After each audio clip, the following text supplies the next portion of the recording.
توبہ کس قدر بیہودہ بچے ہو تم، واپس کرو میری آئس کریم۔ رانیہ نے غصے سے ہادی کے ہاتھ سے اپنی آئس کریم لینی چاہی تو وہ ایک قدم پیچھے ہو گیا۔ کیوں دوں؟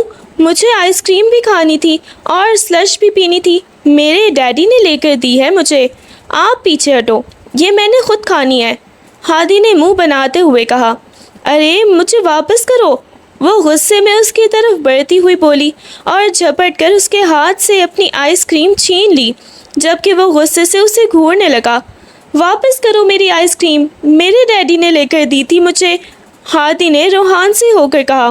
ڈیڈی کا بچہ ہوگا تو اپنے گھر کا، وہ میرا شوہر ہے، تم سے زیادہ میرا حق ہے اس پہ، رانیہ نے اکڑ کر کہا۔ نہیں، میرا حق ہے، ادھر واپس کرو۔ وہ غصے میں آئس کریم لینے کے لیے آگے بڑھا، لیکن رانیہ نے آئس کریم منہ سے اوپر کر لی۔ آدھی سے زیادہ آئس کریم تو وہ خود منہ پر گرا چکا تھا، جبکہ ہاتھ والی آئس کریم بچانے کے لیے وہ پوری کوشش کر رہا تھا۔ خبردار، جو تم نے منحوس بچے میرے پاس آنے کی بھی کوشش کی، رانیہ نے غضب سے کہا۔ آپ خود منحوس ممی ہو، آپ مجھے تنگ کیا تو میں ڈیڈی کو بتاؤں گا آپ کے بارے میں، ہادی نے غصے سے تپ کر کہا۔ اس سے پہلے کہ وہ مزید بحث کرتے، رانیہ نے غصے میں اس کے ہاتھ سے آئس کریم چھین کر نیچے پھینک دی اور ساتھ ہی سلش بھی اس کے کپڑوں پر ہی گرا دی۔ وحاج، جو کچھ فاصلے پر کھڑا کاؤنٹر پر بل پے کر رہا تھا، جیسے ہی پیمنٹ کر کے واپس پلٹا اور دونوں کی حالت دیکھی تو اس کا بس نہیں چل رہا تھا کہ وہ اس وقت دونوں کا گلا ہی دبا دے۔ اس نے اپنے مضبوط بازو سینے پر باندھے، ایک گہری سانس لی اور گھور گھور کر انہیں دیکھنے لگا۔ ڈیڈی، اپنی اس بچی جیسی بیوی کو سمجھائیں، اس نے میری ساری سلش ضائع کر دی ہے، یہ تو خود بچوں کی طرح آئس کریم کھا رہی تھی، ہادی نے فوراً روتے ہوئے شکایت لگائی۔ وحاج اپنے اس 5 سالہ شرارتی بیٹے کی فطرت سے اچھی طرح واقف تھا، پھر بھی وہ دونوں کو ایک طائرانہ نظر سے گھورنے لگا۔ اس کی نظریں گھوم کر اپنی 18 سالہ ناداں سی بیوی پر ٹکیں، جو اب ایک معصوم مجسمہ بنی کھڑی اپنے نازک ہاتھوں کو مل رہی تھی۔ آج کے بعد میں نے تم دونوں کو باہر لے کر ہی نہیں آنا، میں نے منع کیا تھا نا کہ کوئی تماشا نہیں لگانا۔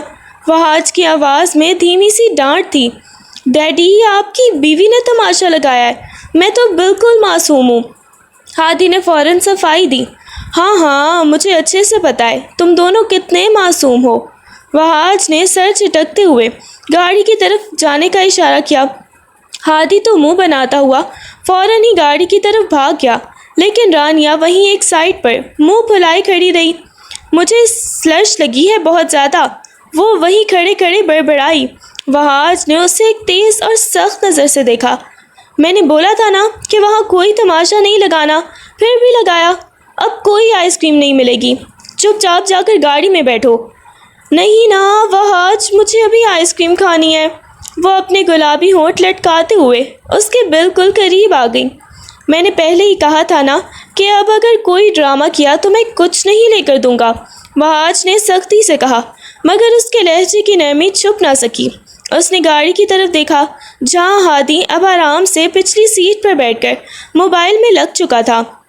اب میں ہادی کو چھوڑ کر اکیلے تمہیں تو لے کر نہیں دے سکتا نا، اس کے لیے بھی لینی پڑے گی۔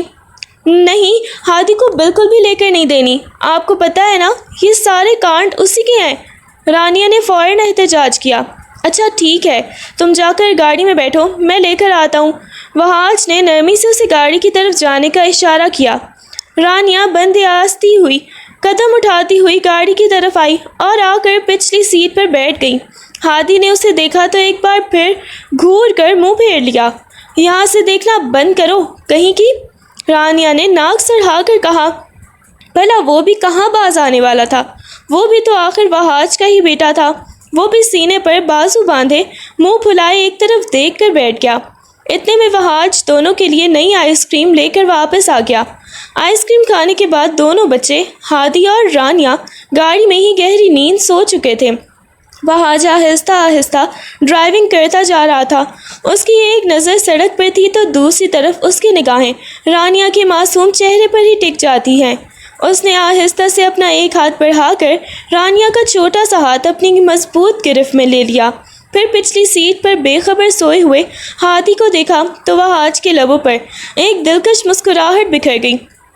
اس نے زندگی کے 5 سال انتہائی اکیلے پن اور تنہائی میں گزارے تھے، مگر جب سے اس کی زندگی میں رانیہ آئی تھی اسے یوں محسوس ہونے لگا تھا جیسے ویران راستوں پر بھی بہار اتر آئی ہو۔ آدھے گھنٹے کا سفر طے کرنے کے بعد گاڑی پرتعیش بنگلے کے مین گیٹ کے سامنے رکی۔ وہاج نے گاڑی کو بریک لگائی اور پیچھے سوئی ہوئی اپنی ان دونوں آفتوں کو محبت بھری نظروں سے دیکھا۔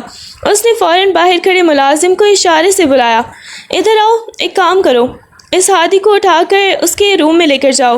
وہاج نے دھیمی آواز میں کہا، جی ٹھیک ہے صاحب۔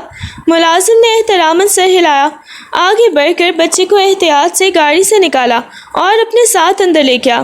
اس کے بعد وہاج نے دوسری طرف کا دروازہ کھولا اور گہری نیند میں سوئی ہوئی رانیہ کو اپنے مضبوط بازوؤں میں اٹھا لیا۔ وہ چند لمحوں کے لیے وہی رک گیا، رانیہ کے چہرے کے ایک ایک نقش کو محبت سے دیکھنے لگا۔ وہ نادان سی لڑکی جو عمر میں اس سے 18 سال چھوٹی تھی اب اس کی حیات کا محور بن چکی تھی۔ وہ اسے اٹھا کر سیدھا اپنے کمرے میں لے آیا اور انتہائی نرمی سے بیڈ پر لٹا دیا۔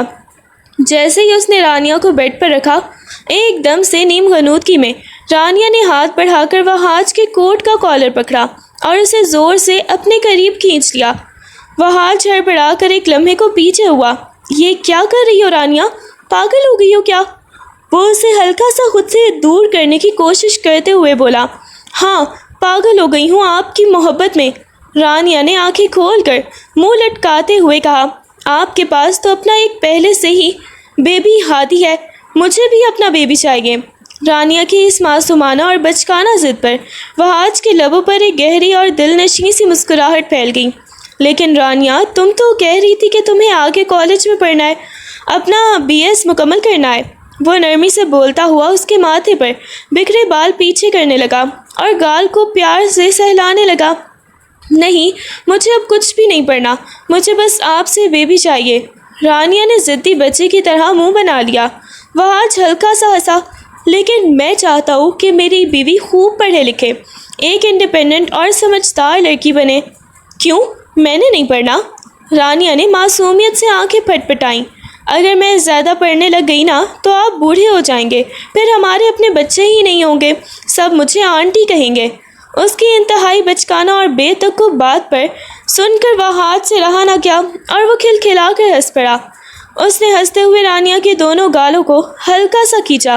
تم نا سچ میں ابھی تک بالکل بچی ہو، عقل نام کی کوئی چیز تمہارے اندر نہیں آئی۔ رانیہ نے فوراً ہونٹ لٹکا لیے۔ پتہ نہیں کیوں آپ کو ہمیشہ میں بچی ہی لگتی ہوں، اسی لیے میرا دل ہی نہیں کرتا آپ کے اتنے سنجیدہ باتوں کا جواب دینے کا۔ اچھا، آپ کو میں اچھی نہیں لگتی اس لیے ایسا بولتے ہیں نا؟ ارے ایسی کوئی بات نہیں ہے، وہاج نے محبت سے کہتے ہوئے اپنے لب اس کی پیشانی پر رکھ دیے اور پھر اسے اپنے مضبوط بازوؤں کے حصار میں لیتے ہوئے خود کے قریب کر لیا۔ رانیہ بھی شکایتیں بھول کر فوراً اس کے سینے پر سر رکھ کر لیٹ گئی اور اس کی انگلیوں کے ساتھ کھیلنے لگی۔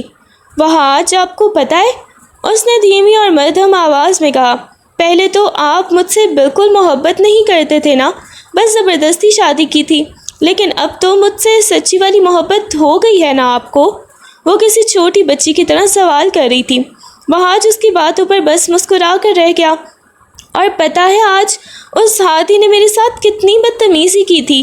رانیہ کو فوراً وہ شاپنگ مال والا قصہ یاد آ گیا اور وہ شکایت کرنے لگی۔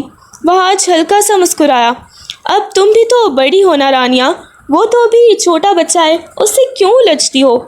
اچھا، ابھی آپ نے ہی تو بولا ہے کہ میں چھوٹی بچی ہوں، تو پھر مجھے بھی تو چھوٹا بچہ بننے کا حق ہے نا۔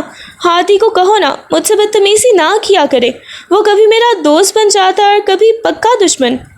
یار وہ ایسا ہی ہے، بچپن سے ہی بہت ضدی اور بگاڑو ہے۔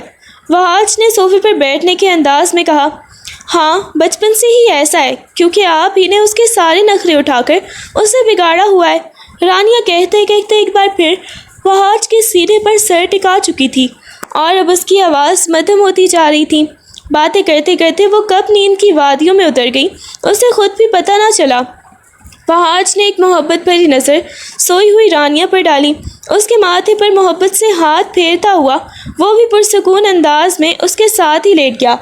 صبح صبح جب رانیہ کو اپنے نام کی آواز آئی تو اس نے نیم آنکھوں سے نگاہیں اٹھا کر دیکھا۔ سامنے اس کی بڑی بہن ثانیہ کھڑی تھی۔ ثانیہ کو اچانک اپنے کمرے میں دیکھ کر وہ ہڑبڑا کر اٹھ بیٹھی۔ ثانیہ، آپ اس وقت ہمارے کمرے میں کیا کر رہی ہیں؟ اس نے ادھر ادھر دیکھا مگر وہاج کہیں نظر نہیں آیا۔ تم اتنا زیادہ سوتی ہو اور خود کو سمجھتی کیا ہو تم؟ ثانیہ غصے سے پھنکارتی ہوئی آگے بڑھی اور اس کا بازو زور سے دبوچ کر اسے کھڑا کر دیا۔ ثانیہ کے تیز ناخن اس کے نازک بازو میں پیوست ہونے لگے جس سے رانیہ کو ہلکی سی کسک محسوس ہوئی۔ کیا کر رہی ہیں آپ؟ درد ہو رہا ہے؟ رانیہ نے سہم کر کہا۔ ہمیشہ سے جہاں گئی ہو میرا حق مارنے کی کوشش ہی کی ہے تم نے۔ ثانیہ کے لہجے میں زہر گھلا ہوا تھا۔ ماما بابا کے گھر کہتی تھی تو وہاں بھی میرا حق مارتی تھی، اب یہاں آئی ہو تو یہاں بھی سسرال والوں کو اپنے پیچھے لگایا ہوا ہے، کوئی میری قدر نہیں کرتا وہاں۔ پر ایک بات یاد رکھنا، میں تمہیں زیادہ دن اس گھر میں ٹکنے نہیں دوں گی، جلدی یہاں سے باہر پھینکوا ہی دوں گی۔ آپ یہ سب کیا کہہ رہی ہیں؟ رانیہ نے کانپتے ہوئے اپنا بازو چھڑانا چاہا۔ اسے ثانیہ کی باتوں کی بالکل سمجھ نہیں آ رہی تھی کہ وہ اچانک اس پر کیوں برس رہی ہے۔ وہ گھبرا کر بیٹھ کے ایک کونے میں ہی پیچھے ہو گئی۔ اتنے میں وہاج کمرے میں داخل ہوا تو ثانیہ ایک دم سے ہڑبڑا کر پیچھے ہو گئی اور اس کے تیور فوراً ہی بدل گئے۔ تم دونوں ابھی تک نیچے ناشتے کے لیے کیوں نہیں آئے؟ وہاج کو دیکھ کر ثانیہ نے فوراً اپنی گھبراہٹ چھپاتے ہوئے ایک بناوٹی مسکراہٹ چہرے پر سجا لی۔ ہم لوگ بس نیچے ہی آ رہے ہیں وہاج بھائی، بس 5 منٹ۔ وہاج نے ایک سرد نظر ثانیہ پر ڈالی، پھر نرمی سے مسکراتا ہوا رانیہ کے پاس آ گیا۔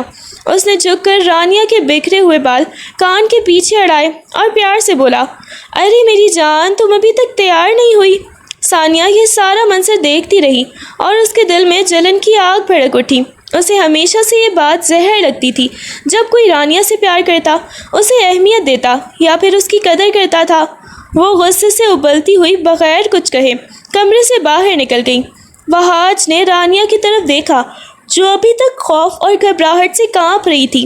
اسے اندازہ ہو گیا تھا کہ ضرور ثانیہ نے ہی اسے کچھ کہا ہے۔ وہ نرمی سے اس کے پاس بیٹھ گیا۔ رانیہ، کیا ثانیہ نے کچھ کہا ہے تمہیں؟ رانیہ نے اپنی گھبراہٹ چھپانے کے لیے فوراً نفی میں سر ہلا دیا۔ بچپن سے اس کے ذہن میں یہی بٹھایا گیا تھا کہ بڑی بہن ہے، اگر وہ کچھ کہہ بھی دے تو وہ تمہاری بھلے کے لیے ہی کہے گی، اس لیے وہ شکایت کرنے کی عادی نہیں تھی۔ وہاج نے ہلکا سا مسکرا کر وارڈروب کی طرف رخ کیا۔ اچھا چلو چھوڑو، میں تمہارے لیے کپڑے نکال رہا ہوں۔ سویٹ ہارٹ، یہ والا بلیک ڈریس پہنو نا، میرے اس سوٹ کے ساتھ میچنگ رہے گی۔ رانیہ کا چہرہ کھل اٹھا۔ اگر میں آپ کے ساتھ میچنگ کر کے آفس چلی گئی تو سارا دن پھر میں کس کے ساتھ میچنگ کر کے گھوموں گی؟ اور ویسے بھی آپ مجھے روز روز آفس لے کر تھوڑی جاتے ہیں۔ وہاج نے مسکرا کر اسے دیکھا۔ اگر کہو تو آج سے تمہیں اپنا پرسنل سیکریٹری بنا کر لے چلوں تاکہ پورا دن تم میری نظروں کے سامنے ہی رہو۔ ہادی تو ویسے بھی اسکول چلا جاتا ہے، اکیلے گھر میں بور ہوتی ہوگی نا؟ سچ میں یہ بہت اچھا آئیڈیا ہے، بہت ہی زیادہ اچھا۔ رانیہ تالی بجا کر خوشی سے اچھل پڑی۔ مجھے تو آپ کے ساتھ جانے میں بہت زیادہ خوشی ہوگی۔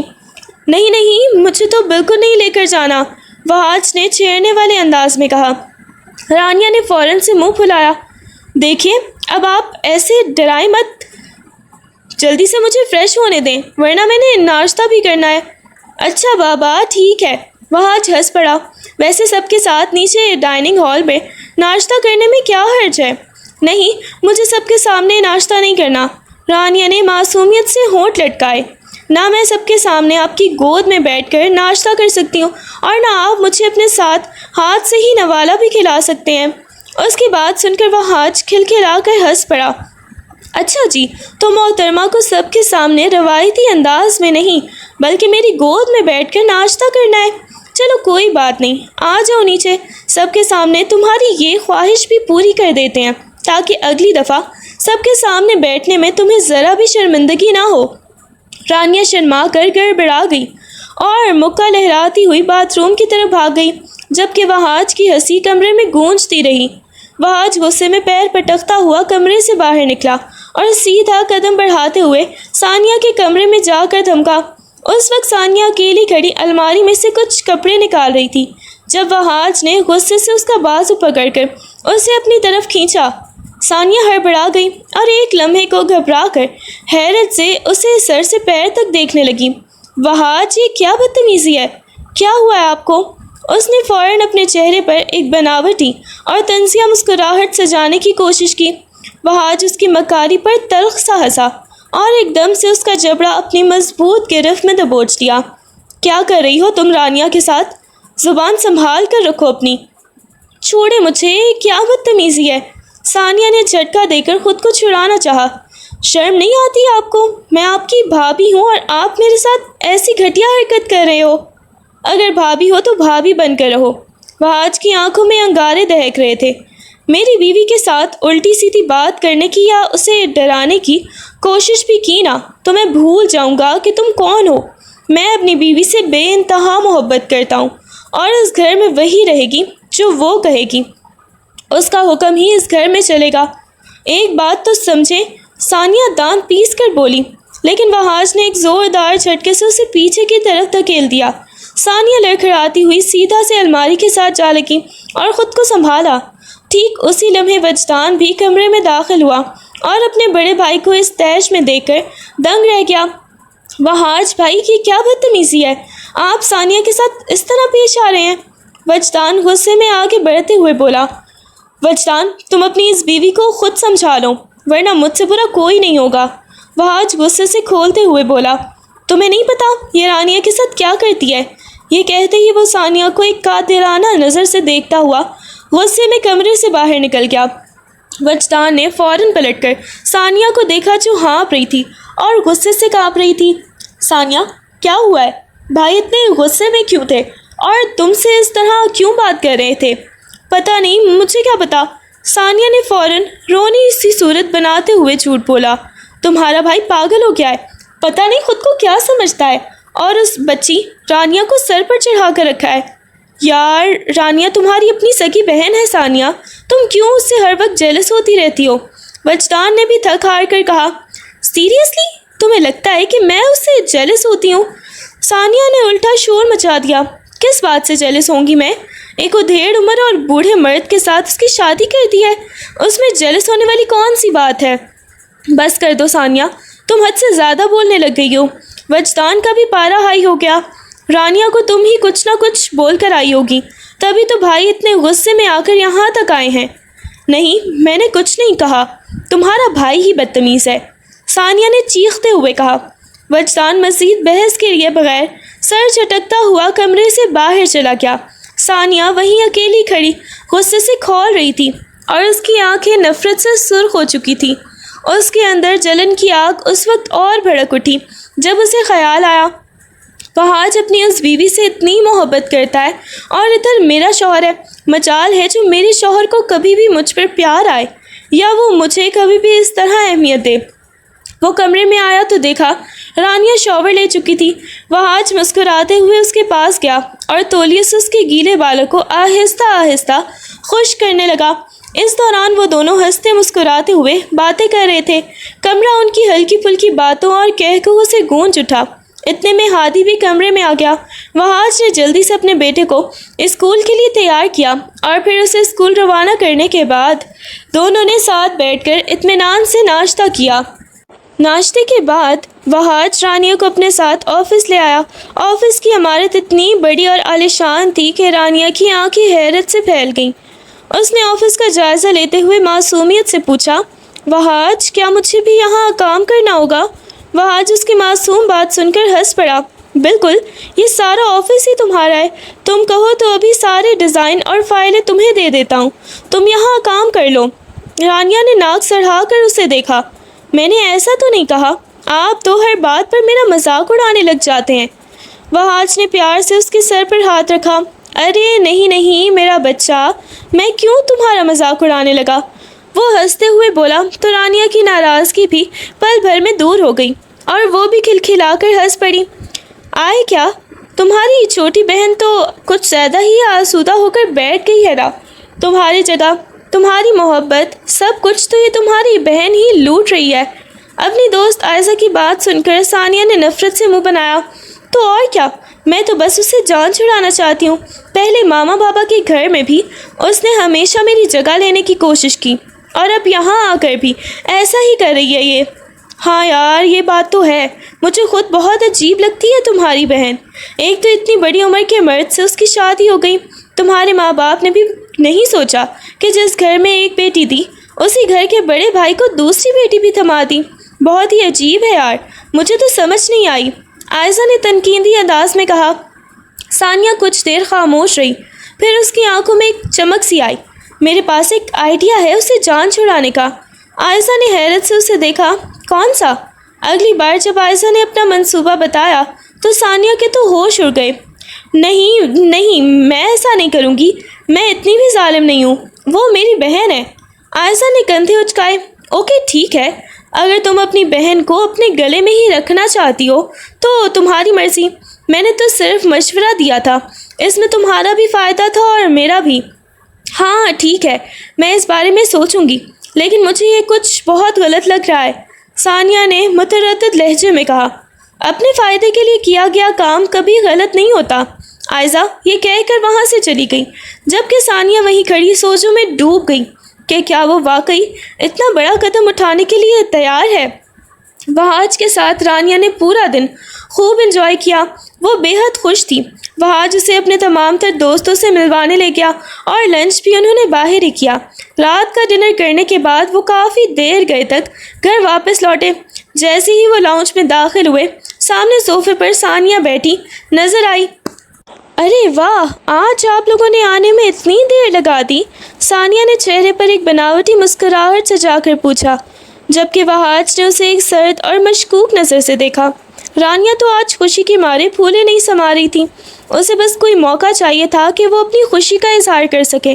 وہ فوراً ثانیہ کے پاس جا بیٹھی۔ واہ آپی، آپ کو پتہ ہے آج کتنا مزہ آیا، میں وہاج کے سارے دوستوں سے ملی، سب بہت اچھے تھے، ہم لوگوں نے باہر لنچ بھی کیا۔ وہ جوش و خروش سے ایک ایک بات بتانے لگی۔ ثانیہ کے اندر ہی اندر حسد کی آگ بھڑک رہی تھی، اسے تو وہاج نے کبھی اتنی اہمیت نہیں دی تھی، اور آج وہ رانیہ کو باہر گھما کر شاپنگ کروا کر سب سے ملوا کر لایا تھا۔ وہ جلن سے اندر ہی اندر کڑ رہی تھی، لیکن چہرہ خاموش تھا۔ وہاج نے رانیہ کی طرف دیکھ کر مسکراتے ہوئے کہا، تم کہہ رہی تھی نا کہ گھر جا کر کچھ اچھا سا کھانا ہے، چلو کچن کی طرف چلتے ہیں۔ رانیہ مسکرا کر وہاج کا بازو تھامے کچن کی طرف چل پڑی، جبکہ ثانیہ انہیں جاتا دیکھ کر غصے سے دانت پیس کر رہ گئی۔ وہ غصے میں اٹھ کر اپنے کمرے میں آئی تو دیکھا وجدان لیپ ٹاپ پر کام میں مگن تھا۔ ثانیہ نے تیش میں آ کر اس کا لیپ ٹاپ ایک طرف دھکیل دیا۔ آپ کو ذرا بھی لحاظ نہیں ہے؟ اپنا کریڈٹ کارڈ اور پیسے دے کر سمجھتے ہیں کہ میری ذمہ داری ختم ہو گئی؟ وجدان چونک کر اسے دیکھنے لگا۔ تم کیا کر رہی ہو ثانیہ؟ تمہیں پتہ ہے میں کتنا مصروف ہوں، ابھی بھی کام ہی کر رہا تھا۔ مجھے کام سے کوئی غرض نہیں ہے، مجھے آپ کا وقت چاہیے، آپ کا ساتھ چاہیے، مجھے پیسے نہیں چاہیے، بس ابھی کے ابھی مجھے باہر گھمانے لے کر چلیں۔ وہ غصے سے اس کے قریب بیٹھ گئی۔ لیکن یار مجھے یہ پروجیکٹ ختم کرنا ہے، وجدان نے لیپ ٹاپ دوبارہ اٹھاتے ہوئے کہا۔ ثانیہ نے جھپٹ کر لیپ ٹاپ دوبارہ سے نیچے پھینک دیا۔ مجھے کچھ نہیں سننا، مجھے ابھی باہر جانا ہے۔ تمہارا دماغ واقعی خراب ہو گیا ہے، وجدان نے سنجیدگی اور بیزاری سے کہا۔ میں اس وقت بالکل نہیں جا سکتا، تم ہو ہی بے حس۔ ثانیہ چیختے ہوئے کمرے سے باہر نکل گئی، جبکہ وجدان اسے منانے کے بجائے دوبارہ لاپرواہی سے اپنے لیپ ٹاپ میں گم ہو گیا۔ اگلے دن جب گھر کے سبھی مرد آفس چلے گئے تو گھر میں صرف رانیہ اور ثانیہ اکیلی رہ گئیں۔ ثانیہ جو رانیہ کے کمرے میں آئی، اسے کارٹون دیکھتے ہوئے دیکھ کر اس کے قریب ہی بیٹھ گئی۔ رانیہ ایک کام کریں، آج کہیں باہر گھومنے پھرنے چلتے ہیں، ثانیہ نے بڑے پیار سے پیشکش کی۔ رانیہ یہ سن کر خوشی سے اچھل پڑی۔ ہاں بالکل، میں بھی یہی سوچ رہی تھی، اتنے دنوں سے باہر نہیں گئی، بہت دل کر رہا تھا۔ ٹھیک ہے تو جلدی سے ریڈی ہو جاؤ، ثانیہ نے مسکرا کر کہا۔ رانیہ خوشی خوشی تیار ہو کر آ گئی، جبکہ ثانیہ نے گاڑی کی ڈرائیونگ سیٹ سنبھال لی۔ گاڑی چل پڑی تو رانیہ نے پوچھا، ویسے آپ ہی ہم جا کہاں رہے ہیں؟ تم ہی بتاؤ کہاں چلنا ہے؟ ثانیہ نے اسے الجھاتے ہوئے پوچھا۔ رانیہ نے فوراً سوچتے ہوئے کہا، کل رات وہاج جس جگہ لے کر گئے تھے وہ بہت خوبصورت تھی، آپ وہیں لے چلیں نا۔ ثانیہ نے گاڑی کا رخ اسی طرف موڑ دیا، مگر کچھ ہی دیر میں رانیہ نے محسوس کیا کہ گاڑی شہر کی حدود سے باہر نکل رہی ہے۔ وہ حیران ہو کر بولی، آپ ہی ہم کہاں جا رہے ہیں؟ شہر سے تو باہر آ گئے ہم، بس ایک دوست کی طرف جانا ہے، تھوڑی دیر بیٹھیں گے اور پھر واپس آ جائیں گے۔ ثانیہ نے انتہائی سنجیدگی سے جواب دیا، لیکن آپی مجھے آپ کی کسی دوست کی طرف نہیں جانا، آپ کو تو پتہ ہے مجھے یہ سب پسند نہیں، اور پھر وہاج بھائی ڈانٹیں گے اگر انہیں پتہ چلا کہ میں کسی کے گھر گئی ہوں۔ رانیہ نے گھبراتے ہوئے کہا، ارے کچھ نہیں ہوتا، وہاج کو کوئی نہیں بتائے گا، وہ تمہیں نہیں ڈانٹیں گے۔ ثانیہ نے اسے تسلی دیتے ہوئے خاموش کروا دیا۔ جلد ہی گاڑی ایک سنسان علاقے میں واقع ایک فلیٹ کے سامنے رکی۔ فلیٹ بالکل ویران اور خوفناک لگ رہا تھا۔ جیسے ہی وہ اندر داخل ہوئے، رانیہ کی روح کانپ اٹھی۔ کمرے میں چند اجنبی مرد بیٹھے تھے، سامنے ہی عائزہ موجود تھی۔ ثانیہ فوراً عائزہ کے پاس گئی۔ لو عائزہ، میں اسے لے آئی ہوں۔ اس نے رانیہ کا بازو پکڑ کر ان اجنبی مردوں کے حوالے کر دیا۔ رانیہ کے ہوش اڑ گئے، وہ بری طرح سے کانپ رہی تھی۔ آپ یہ کیا کر رہی ہیں؟ آپ ان مردوں کے حوالے مجھے کیوں کیا؟ چھوڑیں مجھے۔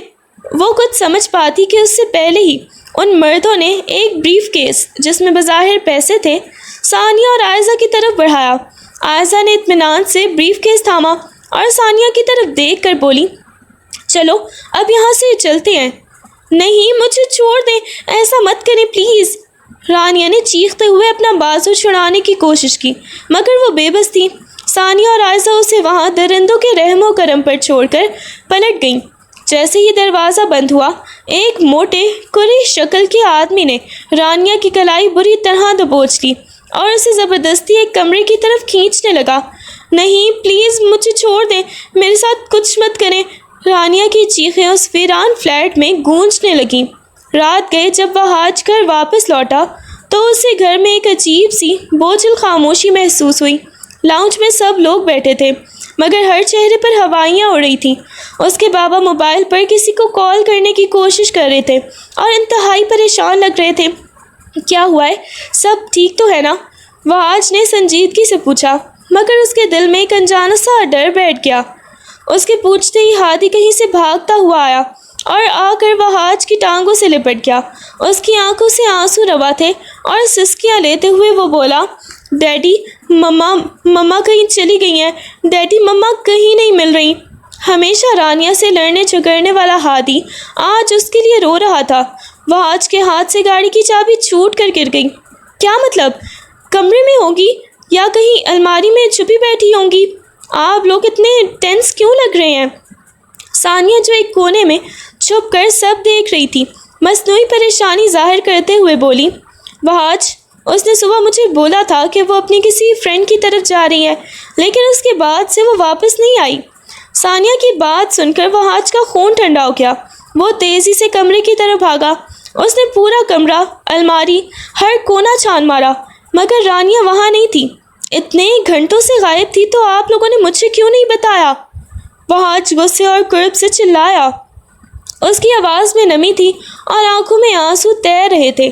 اس کا دماغ سن ہو رہا تھا۔ اسے کچھ سمجھ نہیں آ رہی تھی کہ وہ کیا کرے۔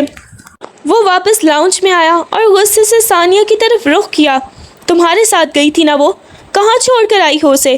میں نہیں جانتی، وہ تمہاری بیوی ہے، تمہیں پتہ ہونا چاہیے۔ ثانیہ نے صاف انکار کر دیا۔ وہاج نے فوراً اپنا موبائل نکالا اور باہر کی طرف جانے لگا، مگر ہادی نے اس کا دامن پکڑ لیا۔ ڈیڈی، مما تو یہی ہوں گی نا؟ اس کی آنکھیں پانی سے بھری ہوئی تھیں۔ وہاج نے اپنے بیٹے کو دیکھا، اس کے سامنے گھٹنوں کے بل بیٹھ کر اس کے گال کو بوسہ دیا۔ آپ کی مما کو کچھ نہیں ہوگا، وہ واپس آ جائیں گی۔ محبت سے اس کے سر پر ہاتھ رکھ کر وہ دوبارہ سے باہر نکلا، مگر اس کا دم گھٹ رہا تھا۔ اس نے ہر ممکن جگہ کال کی، رانیہ کے ماما بابا سے رابطہ کیا، لیکن کہیں سے کوئی سراغ نہیں ملا۔ وہ تو بنا بتائے کبھی کہیں نہیں جاتی تھی، تو پھر کہاں چلی گئی؟ ایک ہفتہ گزر چکا تھا۔ وہاج نے اپنی پوری طاقت لگا دی، پولیس سے رابطہ کیا، ہر جگہ تلاش کی، مگر رانیہ کا کہیں بھی کوئی نام و نشان نہیں ملا۔ وہاج کی زندگی اب ایک ایسی ویرانی میں بدل چکی تھی جہاں ہر لمحہ اسے رانیہ کی کمی شدت سے محسوس ہو رہی تھی۔ آدھی رات کے سناٹے میں وہاج اچانک بیدار ہو گیا۔ اس کا دل بری طرح سے گھبرا رہا تھا، جیسے کوئی انہونی ہونے والی ہو۔ اسے نہ جانے کیوں یاد آیا کہ اس دن کی CCTV فوٹیج تو اس نے ٹھیک سے دیکھی ہی نہیں تھی۔ وہ فوراً اٹھا، اور لیپ ٹاپ کھول کر اس دن کا ریکارڈ چیک کرنے لگا۔ جیسے ہی اس نے اس دن کی فوٹیج دیکھی اس کا دماغ گھوم گیا۔ رانیہ ثانیہ کے ساتھ گاڑی میں بیٹھ کر گئی تھی اور جب ثانیہ واپس آئی تو اس کے ساتھ وہ عائزہ تھی۔ وہاج کو پل بھر میں یہ سب سمجھ آ گیا کہ ثانیہ ہی رانیہ کو کہیں لے کر گئی تھی۔ وہاج نے فوراً پولیس سے رابطہ کیا اور انہیں اس راستے پر آنے والی ہر ایک CCTV فوٹیج کا جائزہ لینے کو کہا۔ پولیس کی مدد سے وہ بالآخر اس ویران فلیٹ تک پہنچ گئے، مگر جب وہ وہاں پہنچے تو فلیٹ خالی پڑا تھا۔ وہاج کا دم گھٹ رہا تھا۔ پولیس نے جب فلیٹ کی CCTV فوٹیج نکالی تو وہاج کی آنکھوں کے سامنے اندھیرا چھا گیا۔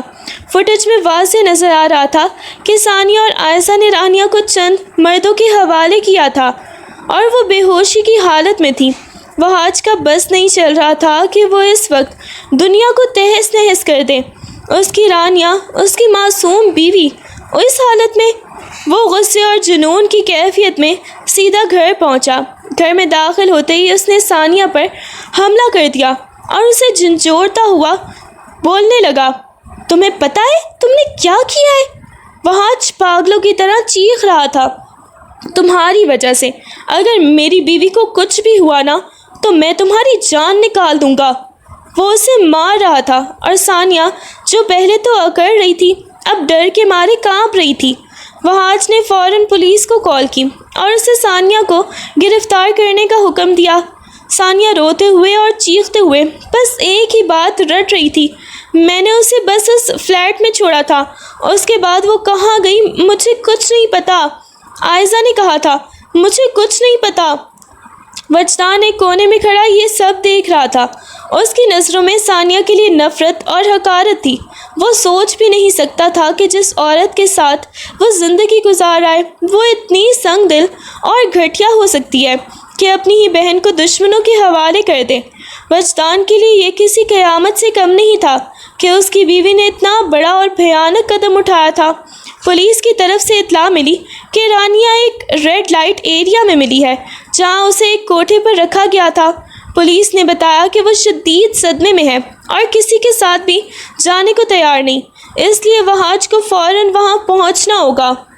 آدھے گھنٹے کا سفر طے کر کے جب وہاج اس منحوس جگہ پر پہنچا تو اس کا دم گھٹ رہا تھا، اس کے قدم لڑکھڑا رہے تھے اور دل کی دھڑکنیں جیسے تھم گئی تھیں۔ پولیس نے اشارہ کیا کہ رانیہ اسی کمرے میں ہے۔ وہاج کے ہاتھ کانپ رہے تھے، اسے ڈر لگ رہا تھا کہ وہ کس منہ سے رانیہ کا سامنا کرے گا۔ وہ اس کا محافظ تھا، اس کا شوہر تھا، مگر وہ اسے اس جہنم سے بچا نہیں سکا۔ اس کی آنکھوں سے گرم آنسو بہہ کر رخساروں پر گرنے لگے۔ اس نے آہستہ سے دروازے کا ہینڈل گھمایا جو چیں چیں کی آواز کے ساتھ کھلا۔ وہاج ایک ایک قدم پھونک پھونک کر اندر داخل ہوا۔ کمرے کا ماحول کافی بوجھل تھا اور تاریکی چھائی ہوئی تھی۔ جیسے ہی وہ آگے بڑھا اس نے دیکھا کہ رانیہ بیڈ کے ایک کونے میں گھٹنوں میں سر دیے بیٹھی تھی۔ اس کے کپڑے بکھرے ہوئے تھے اور چہرے پر خوف کے سائے تھے۔ رانیہ نے جیسے ہی سامنے کھڑے وہاج کو دیکھا وہ ساکت ہو گئی۔ اسے سمجھ نہیں آ رہی تھی کہ وہ روتے ہوئے بھاگ کر اس کے سینے سے لگ جائے یا شرم اور صدمے کے مارے کہیں دور چلی جائے، کہیں غائب ہو جائے۔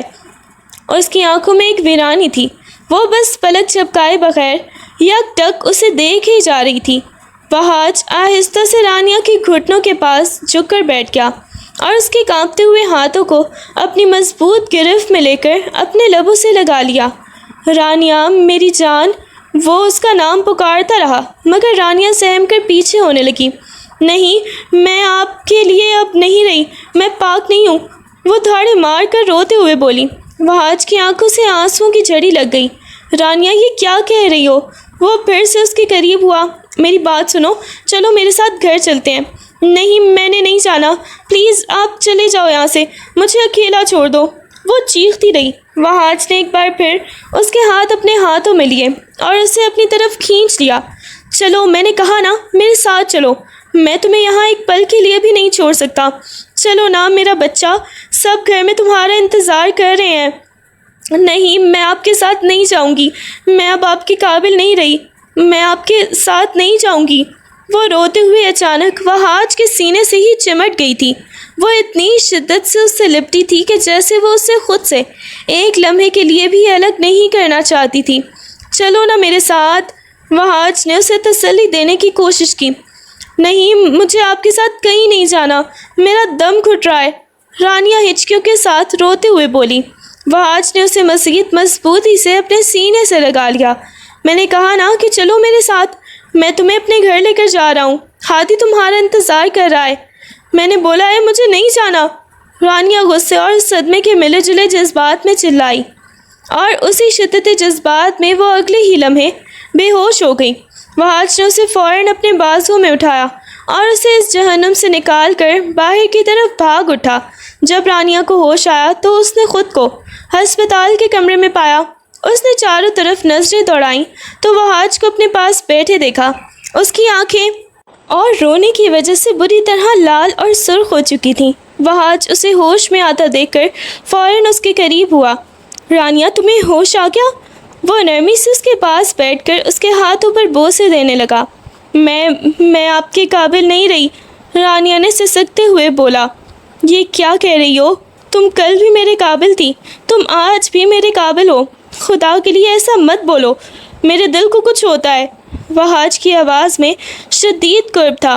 نہیں، میں آپ کے قابل نہیں ہوں، رانیہ دوبارہ سے غصے اور صدمے کے ملے جلے جذبات میں چلائی۔ وہاج نے اسے کھینچ کر اپنے سینے سے لگا لیا۔ پلیز مجھے چھوڑنے کی بات مت کرو، میں تمہیں کبھی نہیں چھوڑوں گا۔ رانیہ اسے شدت سے دبوچ کر رونے لگی۔ مجھے مت چھوڑنا، پلیز مجھے مت چھوڑنا۔ اگلے ہی لمحے وہ عجیب انداز میں دوبارہ چیخنے لگی۔ وہ لوگ، انہوں نے میرے ساتھ یہ کیا تھا۔ رانیہ اپنی ہر تکلیف، وہ ہر کرب جو اس نے ان درندوں کے درمیان سہنا تھا، وہاج کو ایک ایک کر کے سنانے لگی۔ وہ بات دہرا رہی تھی جو اس کی روح کو چھنی کر رہی تھی، جبکہ وہاج یہ سب سن کر اندر تک کانپ اٹھا۔ وہ اس کی باتیں سن کر تڑپ رہا تھا۔ اس کا دل چاہ رہا تھا کہ وہ اپنا کان بند کر لے، کیونکہ رانیہ کی ہر بات اس کے لیے کسی خنجر سے کم نہیں تھی۔ پلیز رانیہ، یہ باتیں مت کرو، پلیز مجھے مت بتاؤ، وہاج نے درد بھری آواز میں التجا کی، مگر رانیہ کا صدمہ اتنا گہرا تھا کہ وہ خود کو روک نہیں پا رہی تھی۔ وہ سسکیاں لیتے ہوئے وہ سب کچھ بتا رہی تھی جو وہاج کی روح کو جلا رہا تھا۔ وہاج اسے گھر تو لے آیا، مگر گھر کی فضا رانیہ کے لیے اجنبی اور خوفناک بن چکی تھی۔ وہ کسی کو بھی دیکھتی تو سہم جاتی، یہاں تک کہ ہادی کو دیکھ کر بھی وہ ڈر کے مارے وہاج کے پیچھے چھپنے کی کوشش کرتی۔ اس کی یہ حالت وہاج کے دل کے ٹکڑے کر دیتی تھی۔ گھر میں ایک ایسی خاموشی چھا گئی تھی جیسے زندگی تھم گئی ہو۔ ایک دن وہاج نے اسے بیڈ پر بے سد پایا۔ رانیہ نے اپنی زندگی ختم کرنے کے لیے کچھ غلط کھا لیا تھا۔ وہاج کی دنیا جیسی اجڑ گئی۔ وہ فوراً اسے ہسپتال لے کر بھاگا۔ ڈاکٹر کی آواز اس کے کانوں میں جیسے کسی ہتھوڑوں کی طرح لگی۔ دیکھیے، فی الحال ہم کچھ نہیں کہہ سکتے، زہر اس کے پورے جسم میں پھیل چکا ہے، اور جس بے دردی سے اس نے خود کو مارنے کی کوشش کی ہے، یہ بہت نازک صورتحال ہے۔ دوسری طرف وہاج نے قانون کو حرکت میں لاتے ہوئے ثانیہ کو جیل بھجوا دیا۔ اس کے لیے ثانیہ اس کی معصوم زندگی برباد کرنے والی قاتل تھی۔ وجدان بار بار وہاج کے سامنے آ کر اپنی بیوی کی حرکتوں پر معافی مانگتا، مگر وہاج کا دل اب پتھر ہو چکا تھا۔ ثانیہ کے اپنے گھر والے بھی اپنی بڑی بیٹی کی اس صفاقی سے متفر ہو چکے تھے اور رانیہ کی زندگی کے لیے دعا گو تھے۔ اگلے 24 گھنٹے رانیہ ہوش میں نہیں آئی۔ یہ 24 گھنٹے وہاج کی زندگی کے سب سے طویل اور اذیت ناک گھنٹے تھے۔ وہ جو کبھی ٹوٹا نہیں تھا، اب ریزہ ریزہ ہو کر بکھر چکا تھا۔ وہ درباروں پر جاتا، مسجد میں گھنٹوں سجدے میں پڑا روتا، نوافل ادا کرتا اور اللہ کے حضور گڑ گڑا کر رانیہ کی زندگی کی بھیک مانگتا۔ اس نے اپنے رب سے صرف ایک ہی چیز مانگی تھی، رانیہ کو واپس لوٹا دے۔ گھر والے اسے سنبھالنے کی کوشش کرتے، مگر وہاج تو جیسے رانیہ کے ساتھ ہی مر چکا تھا۔ ہادی بھی ایک کونے میں بیٹھ کر اپنی ممتا کے لیے روتا رہتا۔ پورا گھر ایک سوگوار منظر پیش کر رہا تھا، جہاں سب کی نگاہیں صرف ہسپتال کے اس کمرے پر ٹکی تھیں جہاں رانیہ زندگی اور موت کی کشمکش میں مبتلا تھی۔ نہ جانے کتنے گھنٹوں کی اذیت کے بعد رانیہ کو ہوش آیا۔ وہ آج اسے ہسپتال سے واپس گھر لے آیا، مگر اب رانیہ پہلے سے بھی زیادہ سہم گئی تھی۔ اسے ہر شخص، ہر آواز سے ڈر لگنے لگا تھا۔ اس کی حالت کو دیکھتے ہوئے ڈاکٹر نے مشورہ دیا اسے کچھ عرصے کے لیے پرسکون اور تنہا ماحول میں رکھا جائے۔ وہاج نے بنا سوچے سمجھے سب کچھ چھوڑ دیا، بزنس، جائیداد، یہاں تک کہ ہاتھی کی دیکھ بھال بھی عارضی طور پر دوسرے گھر والوں کے سپرد کر کے وہ رانیہ کو لے کر ایک پرسکون اور الگ گھر میں شفٹ ہو گیا۔ وہاں وہ دن رات رانیہ کا خیال رکھتا، اس کی چھوٹی چھوٹی خواہشات پوری کرتا اور ہر پل اسے یہ احساس دلاتا کہ وہ اس کے لیے کتنی قیمتی ہے۔ وہ اسے بار بار یقین دلاتا کہ ان کے درمیان کوئی دوری نہیں ہے، وہ اسے کبھی نہیں چھوڑے گا۔ مگر رانیہ کا ڈر اس کے اندر سے ختم نہیں ہو رہا تھا۔ ایک رات وہ ڈر کے مارے ہڑبڑا کر بیدار ہوئی اور باہر لان کی طرف نکل گئی۔ وہ آج بھی خاموشی سے اس کے پیچھے چل پڑا۔ لان میں رانیہ مصلے پر بیٹھی تہجد کی نماز ادا کر رہی تھی۔ نماز کے بعد وہ کافی دیر تک سجدے میں پڑی روتی ہی رہی۔ وہ آج خاموشی سے اس کے قریب پہنچا۔ اس نے رانیہ کے کانپتے ہوئے ہاتھوں کو اپنے ہاتھوں میں لیا اور ان کی ہتھیلی پر بوسہ دینے لگا۔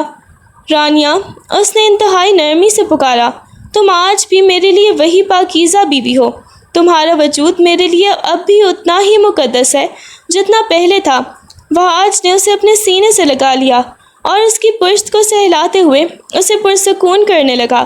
رانیہ ہچکیاں لیتے ہوئے بولی، میں بہت ڈر گئی تھی وہاج، مجھے لگا تھا میں نے آپ کو کھو دیا، میں نے سب کچھ کھو دیا، میں نے اللہ سے بھی دوریاں محسوس کی، میں نے اپنی دنیا ہی کھو دی، اپنا وجود کھو دیا، میں خالی ہاتھ بچ گئی ہوں، میں مر کیوں نہیں گئی؟ وہاج نے اس کا چہرہ اپنے ہاتھوں میں لیا اور آنکھوں میں آنکھیں ڈال کر بولا، ایسا مت بولو، اگر تم مر جاتی تو میں کس کے سہارے جیتا؟ تم نے کیا کھویا ہے مجھے بتاؤ؟ تم نے مجھے نہیں کھویا، میں آج بھی تمہارے ساتھ ہوں اور اللہ نے تمہیں بھی نہیں کھویا۔ وہی اللہ تو ہے جو تمہیں واپس میرے پاس لے آیا ہے، اپنی اس زندگی کو، اپنے اس وجود کو تم نے خود نہیں بلکہ اللہ نے مجھے تحفے میں دیا ہے اور میں اس تحفے کو کبھی ٹوٹنے نہیں دوں گا۔ وہاج نے اسے انتہائی شفقت سے اپنے بازو میں اٹھایا اور کمرے میں لے آیا۔ اس نے بستر پر بیٹھ کر رانیہ کو اپنے پہلو میں لٹایا اور اس کے ماتھے پر بالوں کو ہٹاتے ہوئے دھیرے سے بولا، رانیہ، میں نے بہت ضبط کیا ہے مگر اب میں تم سے مزید دور نہیں رہ سکتا۔ یہ دوری، یہ خوف، یہ سب ہمارے بیچ کی دیواریں نہیں بن سکتے۔ اس کی آواز میں ایک ایسی تڑپ تھی جس میں محبت بھی تھی اور شدت بھی۔ وہاج نے اسے اپنے قریب تر کرتے ہوئے اپنی غلطیوں اور اس صبر کی معافی مانگی جو شاید وہ ان دنوں میں نہیں کر سکا تھا۔ اس لمحے رانیہ کے وجود میں پھیلی ہوئی سردی اور خوف وہاج کی گرم جوش محبت کی تپش سے پگھلنے لگا۔ اس رات ان دونوں کے درمیان موجود تمام فاصلے مٹ گئے۔ وہ ایک دوسرے کی پناہ گاہ بن گئے اور ایک مکمل جذباتی اور ازدواجی قربت کے ساتھ انہوں نے ماضی کے تمام تر قرب اور زخموں کو ایک دوسرے کے حصار میں دفن کر دیا تھا۔ وہاج نے ثابت کر دیا کہ اس کی محبت صرف الفاظ تک محدود نہیں بلکہ وہ رانیہ کے ہر داغ، ہر تکلیف اور ہر خوف کو اپنی محبت سے دھو دینے کا عزم رکھتا ہے۔ وہ رات ان کے نئے سفر کا نقطۂ آغاز بنی جہاں رانیہ نے ایک بار پھر خود کو محفوظ اور اپنا مانا۔ وقت کے ساتھ ساتھ رانیہ کا چنچل پن اور بچپنا تو کہیں کھو گیا تھا مگر اس کی جگہ ایک ایسی پروکار اور میچور عورت نے لے لی تھی جس میں اب ایک ٹھہراؤ تھا۔ وہ جو کبھی ہر بات پر ضد کرتی تھی اب وہاج کے سامنے اکثر جھکی جھکی اور خاموش رہتی، گویا وہ اپنی تمام دکھوں کا متاوا اسی کی ذات میں پا چکی تھی۔ ایک شام جب وہ دونوں لان میں بیٹھے تھے، وہاج نے اسے اپنے قریب کرتے ہوئے کہا، رانیہ، مجھے وہ پرانی والی چنچل رانیہ یاد آتی ہے جو مجھ پر حکم چلاتی تھی، جو ہر بات پر روٹھ جاتی تھی۔ میرے سامنے یوں جھک کر مت رہا کرو، اپنی وہی اصلی مسکراہٹ واپس لاؤ پلیز۔ رانیہ اس کی بات سن کر مسکرا دی۔ وہ آہستہ سے اٹھی اور وہاج کے سینے پر اپنا سر ٹکا دیا۔ کچھ لمحوں کی خاموشی کے بعد اس نے پہلی بار اتنی شدت اور گہرائی سے کہا، وہاج، میں آپ سے بہت محبت کرتی ہوں، بے انتہا محبت۔ وہاج کا دل خوشی سے جھوم اٹھا۔ اسی لمحے رانیہ نے ایک اور خوبصورت بات بتائی، خاندان میں ایک نئے ننھے مہمان کی آمد کی خوشخبری جس نے ان کے گھر کی ویرانیوں کو ہمیشہ کے لیے ختم کر دیا تھا۔ وقت گزرنے کے ساتھ ان کے ہاں ایک خوبصورت سے بیٹے کی پیدائش ہوئی۔ ہادی جو اب بڑا ہو رہا تھا اپنے چھوٹے بھائی کے ساتھ بھی رانیہ سے ویسے ہی نوک جھونک کرتا مگر اب ان کی لڑائیوں میں ایک الگ سی محبت اور اپنائیت تھی۔ رانیہ بھی اب اسے کبھی کبھی پیار سے جواب دے دیتی اور ان کے درمیان وہ رشتہ قائم ہو گیا تھا جس کا تصور بھی وہاج نے کبھی نہیں کیا تھا۔ اب اس گھر میں کوئی غم کا سایہ نہیں تھا، بلکہ ہر طرف ہنسی، خوشی اور ایک دوسرے کے لیے بے پناہ محبت کا راج تھا۔